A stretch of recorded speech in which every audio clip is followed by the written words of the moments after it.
quarta questão é uma questão do PPL 2010. Um foguete foi lançado do marco zero de uma estação e após alguns segundos atingiu a posição 667, tá? No espaço, conforme mostra a figura. Então, estou mostrando aqui. As distâncias são medidas em quilômetros. Considerando que o foguete continuou sua trajetória, mas se deslocou 2 km para frente na direção do eixo X, 3 km para trás na direção do eixo Y e 11 km para frente na direção do eixo Z, então o foguete atingiu a posição. Nós temos que descobrir qual é a posição que ele vai estar após essa que aparece aqui no gráfico. Analisando o gráfico, né, nós acostumamos a trabalhar aqui no plano cartesiano, que é o plano X e Y, que está aqui nessa base. Mas dificilmente a gente trabalha o terceiro eixo, né, que é o eixo Z. Esse é o eixo X das abscissas, Y ordenada, e o Z é chamado de eixo das cotas. Então, quando você quer definir alguma coisa em 3 dimensões, você precisa exatamente da combinação desses 3 eixos, que são perpendiculares entre si. Então, aqui nós temos um X, Y e Z. É uma terna, não é um par ordenado, é uma terna ordenada. Tá? Então, o que nós vamos ter que fazer aqui? A partir desse ponto, é uma resolução bem simples, né? Você tem aqui as coordenadas 6, 6 e 7, que é a posição que está aqui no gráfico. Aí, a partir daqui, o que ele diz aqui? Ó? Continuou sua trajetória, mas se deslocou 2 km para frente na direção do eixo X. Do eixo X é esse primeiro aqui.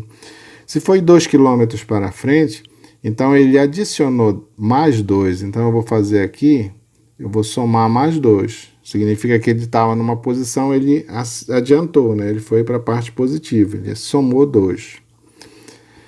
3 km para a direção Y. Então na direção Y essa do meio, tá? 3 km para trás. Então, se ele voltou no eixo Y, é menos 3. Ele voltou 3. E 11 km para frente na direção do Z. O Z é esse aqui. 11 km para frente indica que ele sofreu uma adição de 11 unidades. Tá? Então, aqui é só fazer esse cálculo aqui e verificar o ponto que deu. Né? Então, conclusão aqui. O que nós chegamos? 6 mais 2 dá 8. 6 menos 3 dá 3. E 7 mais 11 dá 18. Essa aqui é a posição que atualmente ele se encontra depois desses movimentos que ele faz. Vamos ver qual é a questão aqui. 8, 3 e 18 é a letra B. Essa aqui que é a questão correta. E a questão número 5 é do PPL 2014. Alunos de um curso de engenharia desenvolveram um robô anfíbio que executa saltos somente nas direções norte, sul, leste e oeste. Um dos alunos representou a posição inicial desse robô no plano cartesiano pela letra P na ilustração. Tá bem? Aqui é a letra P, tá?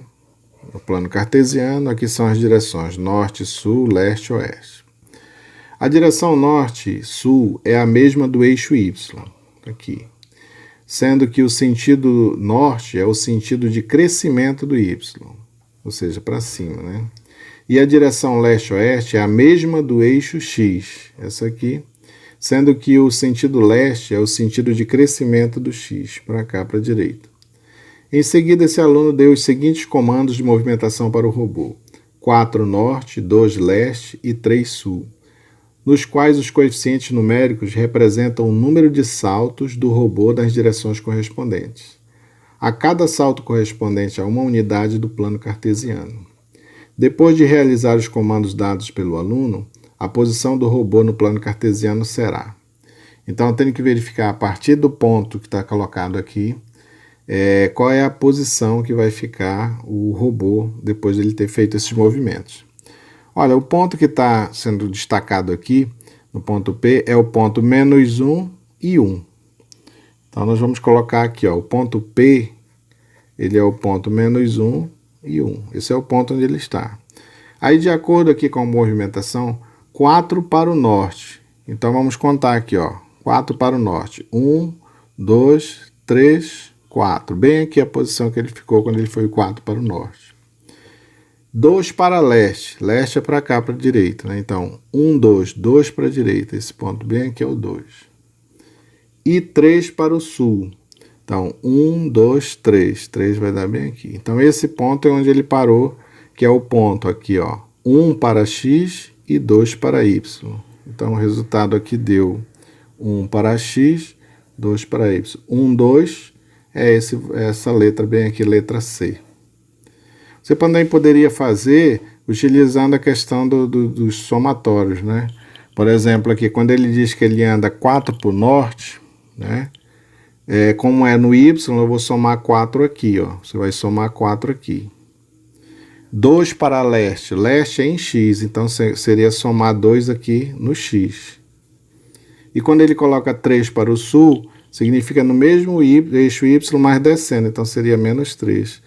Aí quando você faz aqui, ó, 2 menos 1 dá 1. Tá? 4 menos 3 dá 1. 1 mais 1, 2.